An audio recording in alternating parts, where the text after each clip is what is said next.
जब ये सवारियां रुक जाएंगी, जब ये नक्ल हमल एक जगह से दूसरी जगह जाने के ट्रांसपोर्ट और कम्युनिकेशन सब रुक जाएगा, तो लोगों के अंदर का एक पागलपन बाहर आएगा। ये इब्तिदा है। दूसरी एक चीज, आज से तकरीबन 9 साल कबल मैंने एक बयान में अर्ज किया था, क्रिप्टो करेंसी का जो यहां पर दुनिया में रिवाज लाने की कोशिश की जा रही है, उससे क्या होने वाला है। एक बात मैं आपको बताऊं, अनकरीब ऐसे हालात आएंगे कि आपका माल और दौलत सब खत्म कर दिया जाएगा। आपके जेब में जो ये सिक्के और पैसे हैं, एक दिन ये सब निकल जाएंगे। वैसे भी अभी आधे से कम रह गए आपके पास। आपकी जो दौलत है वो सब आपके बैंकों में है, और आप मोबाइल लेकर के घूमते हैं या एटीएम कार्ड लेके घूमते हैं। आपको बैंक ने सिर्फ इतना बताया, इतने डिजिट हैं आपके पास पैसे। आपको भी यकीन है 10 लाख रुपए आपने बैंक में जमा किया और 10 लाख का डिजिट आपको बैंक ने दे दिया आपके मोबाइल के मैसेज पर, और आपको यकीन है मेरे पास 10 लाख हैं। पकड़ने में कुछ भी नहीं आपके पास, और ना ही रोज जाकर के आप बैंक का मुशाहिदा कर रहे हैं कि मेरे जो नोट दिया था वो है कि नहीं है कि नहीं है। आपको उससे कोई मतलब नहीं। बैंकों ने आपको एक जमानत दे दी कि आपके इतने पैसे हमारे पास हैं। जमानत क्या है? सिर्फ मैसेज है, वो डिजिट है, वो नंबर्स हैं। उन्हीं नंबर्स पर दुनिया जी रही होगी। अभी ये रिवाज और बढ़ता जाएगा। आप जो कैरी करते थे सिक्के और नोट, वो भी खत्म कर दिए जाएंगे। कुछ नहीं होगा किसी के पास, और सारा ट्रांजैक्शन आपका जो चलता है वो इंटरनेट से चलता है। जिस दिन इंटरनेट को शट डाउन कर दिया जाएगा, सारे के सारे फकीर होंगे, किसी के पास कुछ नहीं होगा। उनके हाथों में ना कोई रकम होगी, ना कोई पैसा होगा, क्योंकि सब कुछ उनको बताया गया था कि बैंक में इतने डिजिट हैं हमारे पास। इसकी क्या श्योरिटी है कि कभी इंटरनेट बंद नहीं होगा? इसकी क्या गारंटी है? मेरे अजीजों, इसीलिए पहले के दौर में लोग दिरहम और दीनार रखते थे। दिरहम और दीनार क्या होते हैं? दिरहम चांदी का सिक्का होता था और दीनार सोने का सिक्का होता था। हुकूमतें चाहे जितनी भी बदल जाएं, दीनार को आप मेल्ट करते तो सोने की वैल्यू हमेशा रहती, चांदी की वैल्यू हमेशा रहती। लेकिन यहूदियों ने दिरहम और दीनार को हटा करके करेंसी नोट लाए। कागज के टुकड़े जो आज हमारी जेब में हैं, 100 का है, 200 का है, 500 का है, 2000 का, जो भी नोट हैं, डॉलर हो कि यूरो हो कि पाउंड हो कि रुपया हो, सब कागज पे हैं। और इस कागज की वैल्यू सिर्फ इसलिए है कि गवर्नमेंट ने कहा है इसकी इतनी कीमत है, और जिस रात को ऐलान कर दे कि कल से ये नोट नहीं चलने वाली, वो सारे कचरे के भाव में भी नहीं जाते। वो कागज के टुकड़े हैं, रद्दी पेपर हो जाएंगे जिस दिन ऐलान हो जाए। और हो चुका हमारे यहां। तो एक बार रात में ऐलान हो गया कि 500 की नोट, 1000 की नोट बंद हो गई, खत्म हो गया। वो पेपर कहां है आज? या उस वक्त के 2016 से पहले के वो 500 1000 की नोट ले आओ, आपको पकड़ के ले जाएंगे लोग। उसकी कोई वैल्यू नहीं है, उसकी कोई हैसियत नहीं। तो वो कागज के टुकड़े। तो पहले दुनिया दिरहम और दीनार से कागज के टुकड़े पे आई, कागज के टुकड़ों से फिर एटीएम कार्ड पे आई, फिर कार्ड भी कैरी करने की जरूरत नहीं, अब सिर्फ मोबाइल में आई। आप मोबाइल से सारा ट्रांजैक्शन करो, इधर से मैसेज उधर गया, उधर से मैसेज इधर आया। बाकी हैरत होती है, कभी हम टैक्सी में बैठे हैं, 500 रुपए हो गए, ना मैंने जेब से कुछ निकाला ना उसने लिया, इधर से मैसेज उधर गया, उसको भी यकीन है मेरे पास 500 आ गए। मेरे पास भी वही मोबाइल, उसके पास भी वही मोबाइल, मोबाइल मोबाइल। सिर्फ इतना कह दिया उसको कि 500 का एक मैसेज छलक गया है, हाँ वो आगे बढ़ गया। ये यकीन बढ़ता चला गया इन डिजिट्स के ऊपर, इन नंबर्स के ऊपर। वक्त ऐसा आएगा कि सारी जिंदगी इन्हीं नंबर्स पर घूम रही होगी। एक दिन अचानक ये सारे मुआसलात का जरिया बंद कर दिया जाएगा और लोग कहत साली के शिकार होंगे। आप किससे पूछेंगे? आज जो दुनिया बिटकॉइन का और क्रिप्टो करेंसी में पैसे लगाती है, उसका तरीका क्या है पता है आपको? बिटकॉइन एक गायबाना करेंसी है, किसी कंट्री की करेंसी नहीं। डॉलर आपने देखा है, यूरो आपने देखा है, पौंड इंग्लैंड का आपने देखा, रुपया भी देखा है। बिटकॉइन क्या है वो देखा ही नहीं किसी ने, वो है ही नहीं। वो एक क्रिमिनल दुनिया चलाती है और उन्होंने अपनी एक कीमत उसकी लगाई है और रोज बढ़ती जाती है कीमत। 40 लाख, 50 लाख, 60 लाख एक एक बिटकॉइन खरीदने के लिए लोग पैसे लगाते हैं। आपने 60 लाख रुपए देकर एक बिटकॉइन खरीदा, सामने वाले ने कहा कि हाँ एक बिटकॉइन आपका है, कहां है वो? उसने नंबर दिया है खाली, कोई सोना और चांदी उठा के नहीं दिया, कोई गारंटी नहीं है। बस इस पर भी दुनिया पागल है और लाखों की तादाद में क्रिप्टो करेंसी और ये बिटकॉइन को खरीदने के लिए पागल है दुनिया, पैसे लगाई हुई है। जो चीज दिख ही नहीं रही है उसको भी खरीदा जा रहा है, लिया जा रहा है। मेरे अजीजों, मैं आपको उन आखिरी अलामात के बारे में कह रहा हूं कि दुनिया कभी तरक्की करते करते करते इतने आगे जा चुकी जो उसकी खुद की तबाही का जरिया है। इंसान खुद अपने आप को तबाह कर लेगा। आज ये तमाम जराया पर निर्भर होकर के रहना, यह हमारी तबाही के करीब जाने का है। अब मेरी बातों को कुछ मॉडर्न लोग ये कहेंगे कि ये पुराने ख्यालात की बात कर रहे हैं, तरक्की को नहीं चाहते हैं, आसानी को नहीं चाहते। मेरे अजीजों, तरक्की और आसानी कौन नहीं चाहता, लेकिन तुम्हारे पास श्योरिटी और गारंटी क्या है? किसी चीज की नहीं। और आज दुनिया को जिस अंदाज से निर्भर करके रखा गया है, तकरीबन पौनी दुनिया ऐसी है आज जो क्रेडिट पर तिजारत करती है, सूद पर तिजारत करती है। सबको क्रेडिट कार्ड पकड़ाए गए हैं, तुम सूद भरते रहो, इंटरेस्ट भरते रहो। लोन की दुनिया पर आधे से ज्यादा दुनिया चल रही है। मेरे अजीजों, यही कुर्बे क़यामत की अलामात हैं, ये निशानियां हैं। मैं आज ही पढ़ रहा था हदीस पाक, हुजूर सल्लल्लाहु तआला अलैहि वसल्लम की एक हदीस है, लोग जिना रास्ते पे ऐसा कर रहे होंगे जैसे गधे और कुत्ते करते हैं। और उस जमाने में सबसे शरीफ आदमी कौन होगा पता है आपको? जिना कर रहे होंगे लोग नंगे होकर के, उनमें सबसे शरीफ आदमी वो होगा जो ये कहेगा कि भाई थोड़ा दीवार के पीछे चले जाओ। वो सिर्फ इतना कहने वाला उस जमाने का सबसे शरीफ आदमी होगा। जो गुनाह कर रहा है उनसे सिर्फ वो इतना कहेगा कि दीवार के पीछे चले जाओ, इतना कहने वाला उस जमाने का शरीफ आदमी होगा। वो जमाना करीब है मेरे अजीजों। और यहां तक कि ईमान वालों को लोग ताना मार रहे होंगे, इसको देखो ये मुसलमान है, इसको देखो, ऐसे ताना मार रहे होंगे जैसे चोरों को ताना मारा जाता है। ईमान पर जिंदा रहना और कायम रहना एक बड़ा मुश्किल हो जाएगा। आज आपके सामने मैं ये सारी बातें इसलिए रख रहा हूं कि हम कब्रिस्तान की तरफ से गुजरेंगे तो ये एहसास करेंगे जो कब्र में सोया है वो कितना महफूज है, काश उसकी जगह मैं होता। हुजूर ने फरमाया, हदीस है ये, क़यामत के करीब तुम कब्रिस्तान से गुजरोगे तो ये तमन्ना करोगे कि कब्र में सोया हुआ आदमी कितना अच्छा है कि वो मुझसे पहले दुनिया में फितनों से महफूज चला गया। आज ये सारे फितने वो नहीं देख रहा है। एक बात आप याद रख लेना, ये जंगों के हालात दुनिया को अभी बदल के रखने वाले हैं।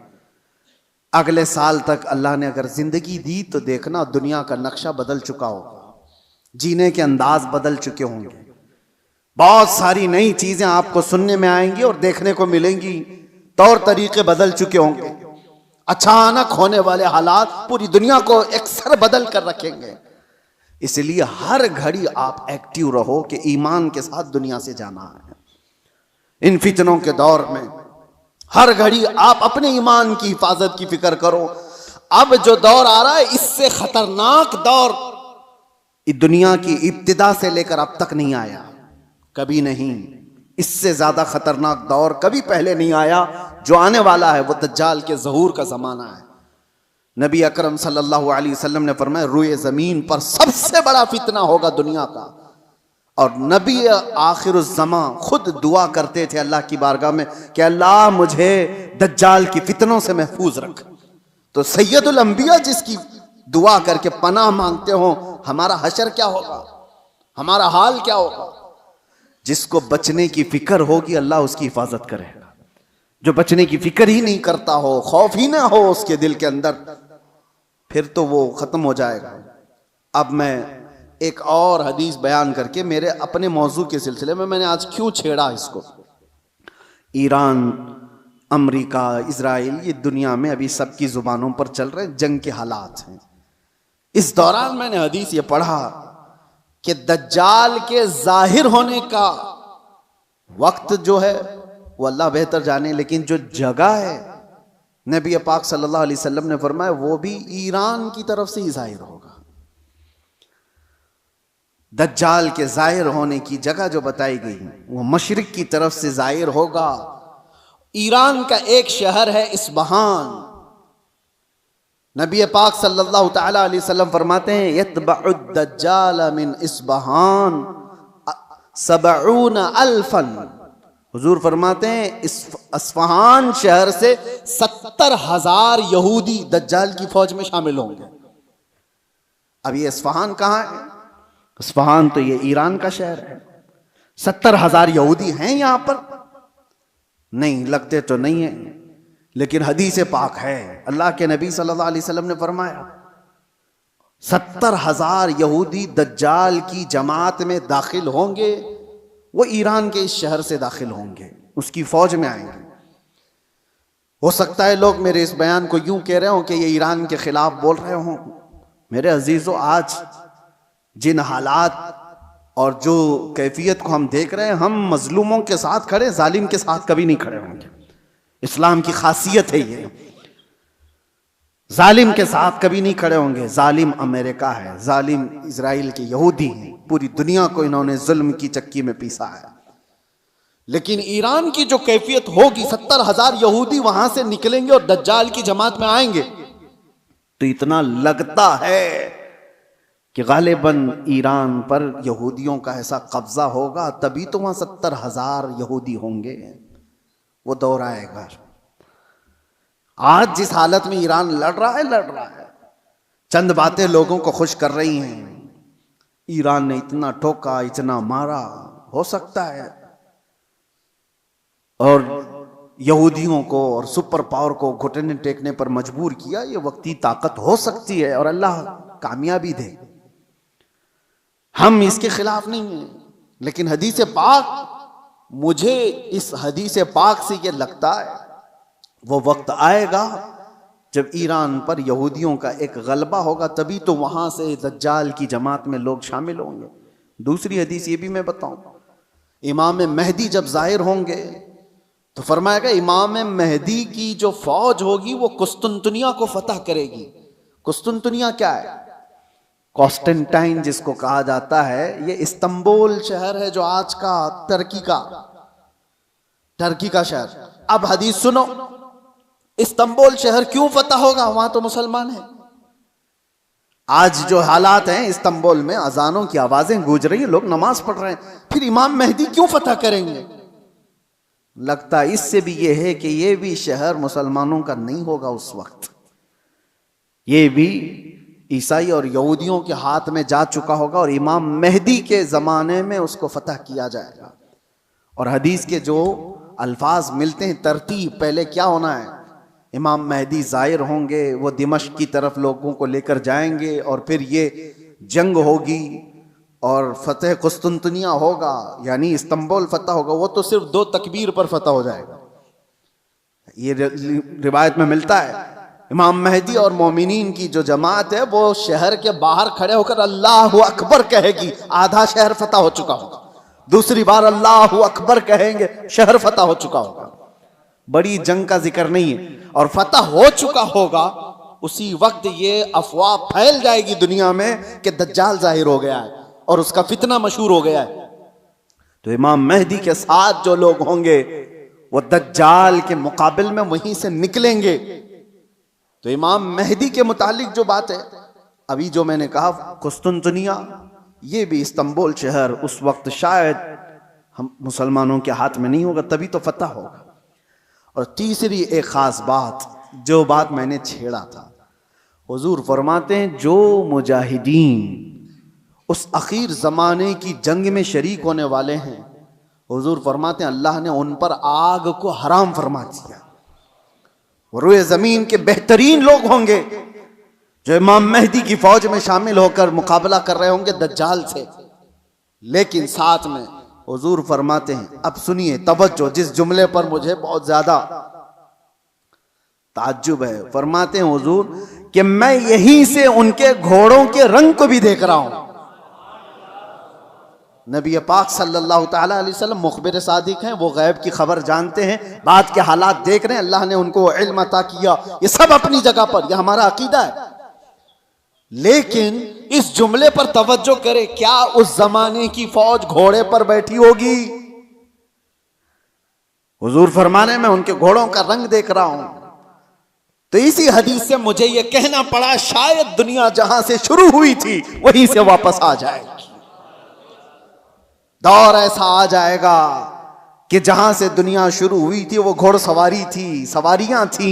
लड़ाई के दौर भी तलवारों के थे, नेज़े और भाले के थे, मिसाइल और ये सारे जेट तैयारे नहीं थे। इसीलिए एक मशहूर साइंसदान आइंस्टाइन की बात मैं कोई अपने हवाले के लिए या मेरी तायीद के लिए नकल नहीं कर रहा हूं, लेकिन मशहूर है जमाने में। उसने कहा था, थर्ड वर्ल्ड वॉर कैसे होगी ये मुझे पता नहीं, लेकिन फोर्थ वर्ल्ड वॉर होगी तो लकड़ियों से लड़ी जाएगी। तो उससे पूछा गया ऐसा क्यों? कहा थर्ड वर्ल्ड वॉर में दुनिया इतनी तबाह कर देंगे ये लोग न्यूक्लियर पावर से कि कुछ बचा ही नहीं होगा, और बाद में जो लोग बचे होंगे वो लकड़ियों से लड़ेंगे। या उसके अपने प्रिडिक्शन हो सकते हैं, मैं अपनी तायद में नहीं कह रहा हूं, लेकिन हदीस है पाक, हुजूर पाक सल्लल्लाहु ताला अलैहि वसल्लम फरमाते हैं। और ये एक हदीस ये भी है कि दज्जाल जिस गधे पर सवार होगा, वो भी हदीस में उसका जिक्र है कि वो 1 मील तक एक कदम रखेगा, और उसकी भी सवारी का जिक्र है। अब वो कौन सी सवारी है उसका जिक्र आया है हदीसों में। तो हम हदीस के जाहिरी माने को भी देखते हैं, और हो सकता है उसका बातिनी कोई और माना हो, लेकिन जब तक हदीस जाहिर में समझ में आती है उसी पर हम अमल करते हैं। आखिर ज़माना शायद वैसा आने वाला हो। इसलिए मेरे अजीज़ों, बहुत तरक्की पर जो आज उरूज पर लोग नाज करते हैं, शायद दुनिया उनको पटक देगी, दुनिया उनको वापस उनके नशे के गुरूर को मट्टी में मिलाकर रख देगी। आज जिनके पास पेट्रोट मिसाइल हैं, जिनके पास चांद में जाने की सलाहियत, जिनके पास मरियन पनडुब्बियां ऐसी के समंदरों को चीर करके निकलने वाली सारे हथियार, सब कुछ था इनके पास, लेकिन जिस दिन ये सारी टेक्नोलॉजी मार दी जाएगी, खत्म कर दी जाएगी, ये किसी और के जरिए से नहीं, तुम आपस में मार लोगे एक दूसरे को। तुमने भी हथियार बनाए, हमने भी हथियार बनाए, दोनों मार लेंगे, एक दूसरे को खत्म कर देंगे। फिर जीने का सलीका वही होगा जो इंसानों के इब्तिदाई जमाने में था। इंसान दुनिया में जिस तरह से बगैर लिबास के सादा सा आया था, उसी अंदाज से फिर जीने का तरीका सीख लेगा और दुनिया वहीं पर आ जाएगी। और एक हदीस हुजूर पाक सल्लल्लाहु ताला अलैहि वसल्लम ने आखिरी वक्त के मुतालिक जो फरमाया कि क़यामत जब आएगी तो क्या हालत होगी उस वक्त, और हुजूर ने फरमाया सिर्फ शरीर लोगों पर, कुफ्फार और मुशरिकीन पर क़यामत आएगी, ईमान वाले खत्म हो चुके होंगे, हत्ता कि काबा शरीफ भी जला दिया जा चुका होगा। हदीस पाक में मिलता है काबा को खत्म करने वाला एक हबशी शख्स आएगा, कुरान उठा लिया जाएगा रुए जमीन से। ईमान वाले पूरी दुनिया पर नहीं होंगे जब क़यामत आएगी, और क़यामत आने के वक्त, ऐन वक्त जो सूर फूंका जाएगा, उस वक्त लोग क्या कर रहे होंगे? उस वक्त हुजूर फरमाते हैं कि सब अपने अपने कामों में मशगूल होंगे।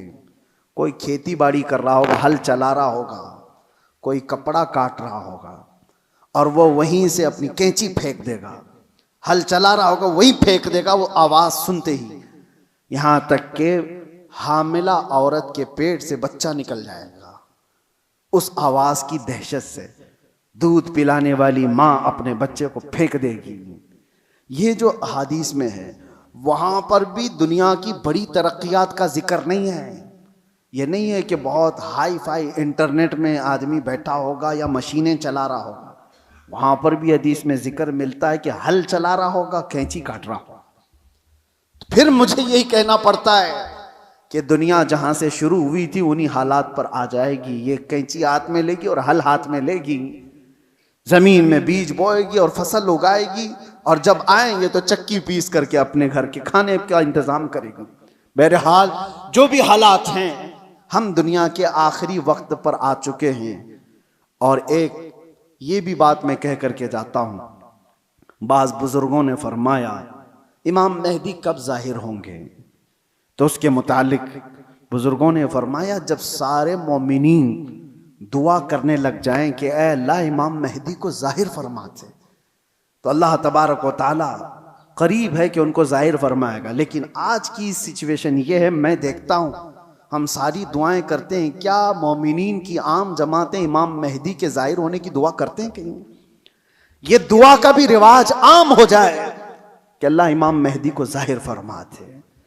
जब ये दुआ कसरत से होने लगी कि वो आ जाएंगे इमाम मेहदी के जाहिर होने की। और दूसरी हदीस ये भी है, यदहलुन्नासु, हुजूर फरमाते हैं अन जिक्री दज्जाल, दज्जाल का जिक्र करना लोग छोड़ चुके होंगे, उलमा मिंबरों से बयान करना खत्म कर चुके होंगे, तब दज्जाल आएगा। जब तक दज्जाल के बारे में अवेयरनेस होगा लोगों के दरमियान, दज्जाल नहीं आएगा। लोग बयान करना छोड़ चुके होंगे और उसका जिक्र करना तर्क कर चुके होंगे। ये दोनों चीजें हमारे अंदर आने ना पाए। अल्लाह तबारक व तआला हम सबको आखिरी ज़माने की फितनों से महफूज फरमाए। आज जो होने वाले हालात हैं उसके लिए आप अपने अपने इंतज़ामात में, लोग आज अपना राशन पानी सब जमा कर रहे हैं, मैं कहता हूँ अपना ईमान भी जमा करके रखो, अपने आमाल और अपने अकीदे की हिफाजत करो। कल के आने वाला दौर, एक दिन 2 दिन रोटी ना खा करके अगर आप रह भी जाओगे लेकिन ईमान के बगैर दुनिया से जाओगे तो हमेशा जहन्नम में जलाए जाओगे। ईमान की हिफाजत भी आज उतनी ही ज़रूरी है, इसलिए कि आदमी जब मुसीबतें आती हैं तो इनकार खुदा कर बैठता है, वो लोगों के पीछे चल भागता है। वो दौर आएगा जब लोग अपने माल की तरफ तुम्हें बुलाएंगे, तुम्हारे पास होगा कुछ नहीं तो भागोगे उनके पास, अपना ईमान भी बेच दें, सब कुछ, कि मुझे मेरे बच्चों को खिलाना है, मैं आज इसके पास जाऊंगा, इसके पास माल है, इसके पास खाना पानी है, इसके पास राशन है, ये सब कुछ दे रहा है। ये कहा गया कि दज्जाल रोटियों के पहाड़ लेकर चलेगा। जब दुनिया में कहत होगा, लोग खाने के मोहताज होंगे और दज्जाल के पास ग़िज़ा के पहाड़ होंगे, चल रहे होंगे साथ में, दुनिया भूखी उसके पीछे लपक जाएगी कि रोटियों का पहाड़ इसके साथ है। तो खाने का जखीरा जिसके पास होगा, दुनिया पागल की तरह उसकी तरफ लपक जाएगी। तो आने वाला दौर अगर कहत का है तो आप ये भी ईमान रखो कि जहां खाना बट रहा है वहां ईमान वाला नहीं जाता। जहां मेरे मुस्तफा की मोहब्बत बट रही है, भूख को तर्क करेगा, मेरे आका के कदमों को इख्तियार करेगा। अल्लाह ताला हमें हुजूर के कदमों में जिंदगी अता फरमाए, ईमान के साथ जिंदा रखे और ईमान के साथ इस दुनिया से उठाए। व आखिर दावाना अनिल हम्दुलिल्लाहि रब्बिल आलमीन। अस्सलामु अलैकुम।